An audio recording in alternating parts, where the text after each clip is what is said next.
Yo tout le monde, c'est Yoxas. On se retrouve pour la vidéo du lundi, comme chaque lundi quand on a un event summon qui arrive ce jeudi. Donc on va faire le tour au niveau des news et je vous mets en fond donc le skin du nouveau perso ainsi que son spell kit qu'on a reçu ce matin. Donc on va commencer par parler des bannières. Donc je vais retourner sur le Discord.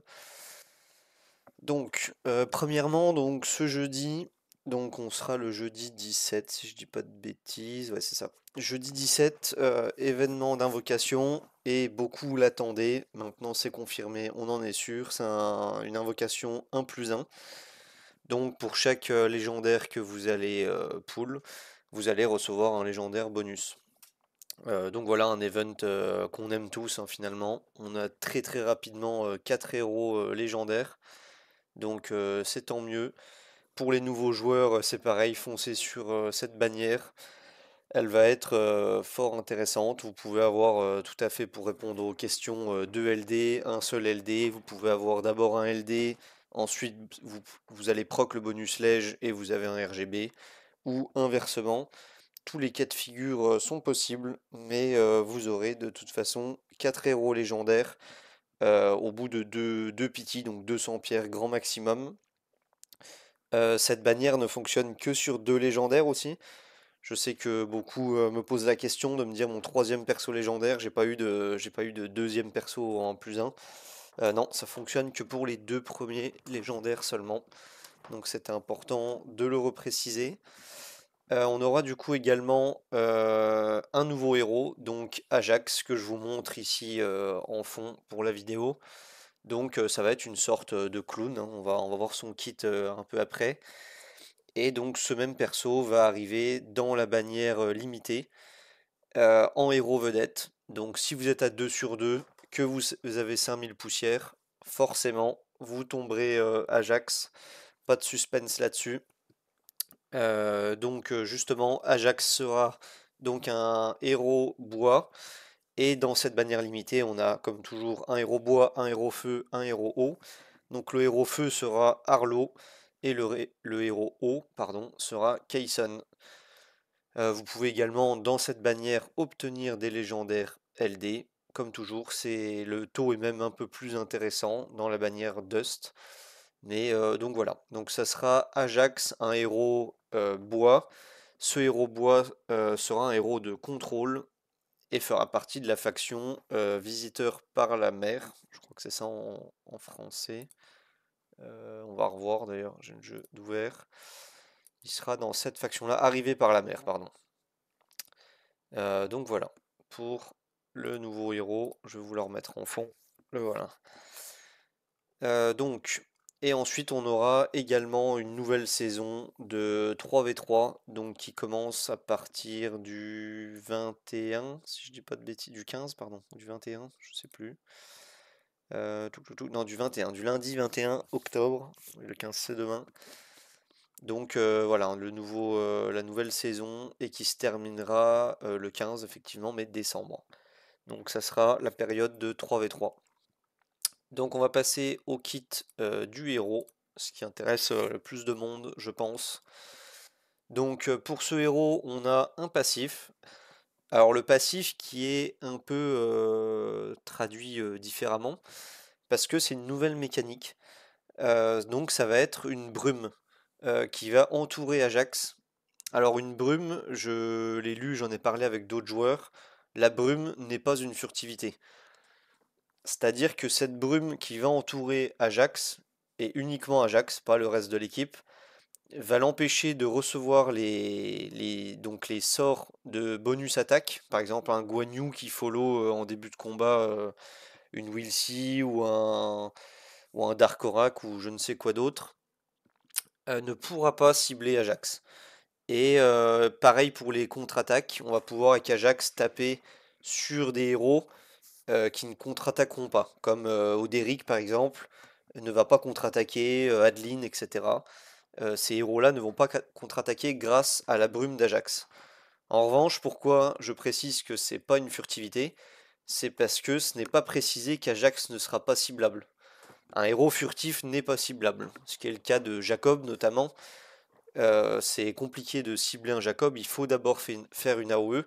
Ici, Ajax sera tout à fait ciblable, donc il va juste, entre guillemets, éviter les bonus attaques et les counter-attaques. Voilà, ça c'est son trait. Et le trait, lorsqu'il est Ascend, sera un peu différent et fonctionnera un peu à l'instar d'Oderic apparemment.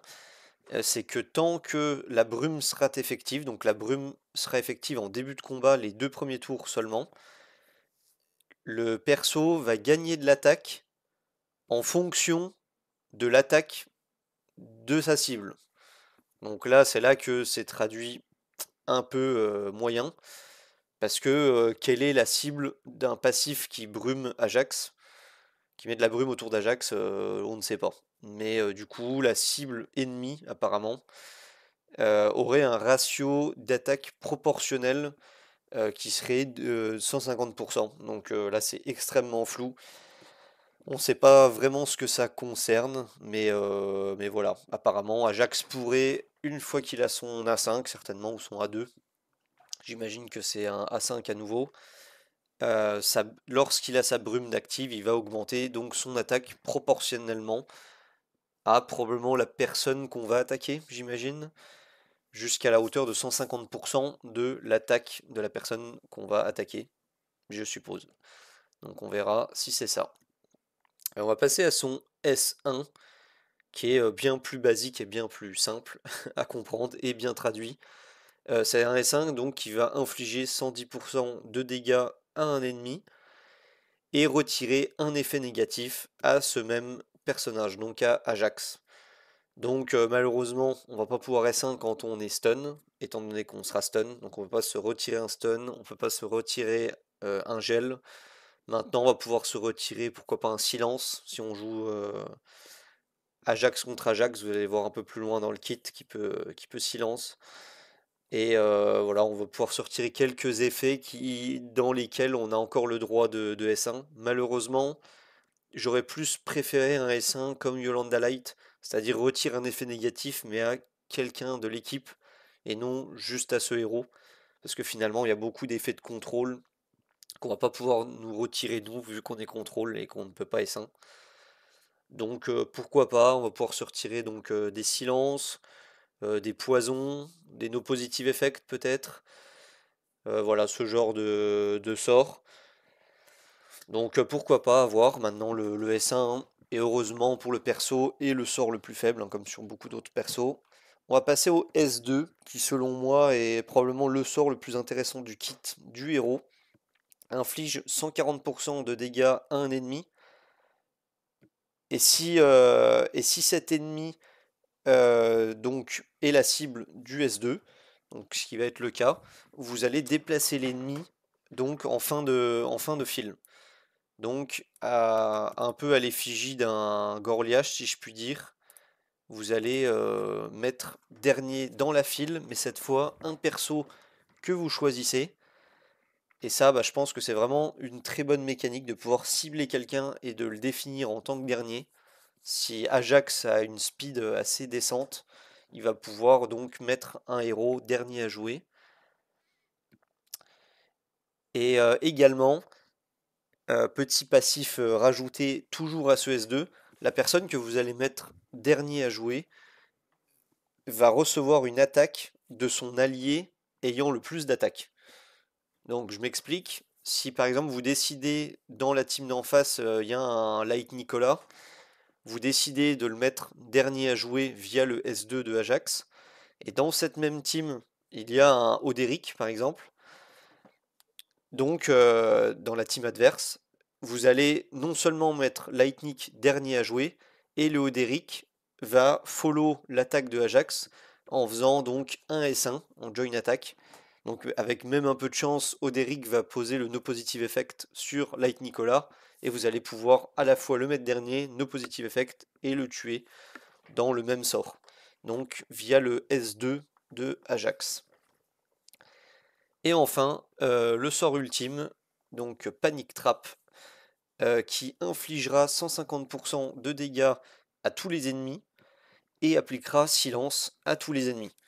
Donc un bon contrôle AOE, donc une Desdemona en puissance en gros, sans lentille. Et le tout intérêt de ce contrôle, c'est que ce contrôle va durer 2 tours. Donc silence 2 tours sur toute l'équipe ennemie. Donc ça fait plutôt une bonne mécanique, je pense, qui va faire plaisir. Maintenant, voilà, il y a toujours des persos qui cleanse, hein, les Karma, les Royce et compagnie. Et notamment les Ajax en S1 vont pouvoir se cleanse, ce que je disais tout à l'heure. Et il y a une petite ligne rajoutée qui peut apporter de l'intérêt. C'est que si les adversaires sont en set immune, ce qui arrive de plus en plus, malheureusement, on n'a toujours pas de solution au set immune. Donc si les adversaires ont pas mal de set immune, donc vous n'allez pas poser le silence. Et pour chaque silence que vous ne posez pas, vous allez appliquer immunité à votre équipe. Donc je m'explique, si vous jouez contre une équipe avec 4-7 immunités, vous lancez le S3 avec Ajax, vous allez donc silence personne, mais vos 4 héros, Ajax y compris, allez recevoir un 7 immunité, c'est-à-dire 2 tours d'immunité. Après, c'est écrit une habilité immune, donc peut-être éventuellement que ça peut être une immunité sous la forme de celle de Karma. C'est-à-dire que vous allez esquiver la première capacité, et ensuite vous allez être de nouveau vulnérable, comme le A5 de Karma. Euh, Sinon, on peut expliquer aussi relativement par rapport à ce silence qui ne s'applique pas. Par exemple, si vous avez deux adversaires en set immune, vous allez donc silence probablement les deux autres adversaires. Et comme vous avez silence deux adversaires et raté le silence sur deux autres adversaires, vous allez obtenir deux sets immunes dans l'équipe. Donc je pense que ça va appliquer les sets immunes un peu de manière aléatoire. Mais voilà. Donc à voir si c'est réellement un set immune ou si c'est une immunité aux compétences comme Karma possède. Donc voilà pour Ajax, je pense qu'on a fait le tour. N'hésitez pas si vous avez des questions à les poser dans les commentaires ou à me contacter en MP sur Discord. Je vous souhaite bon jeu et à plus.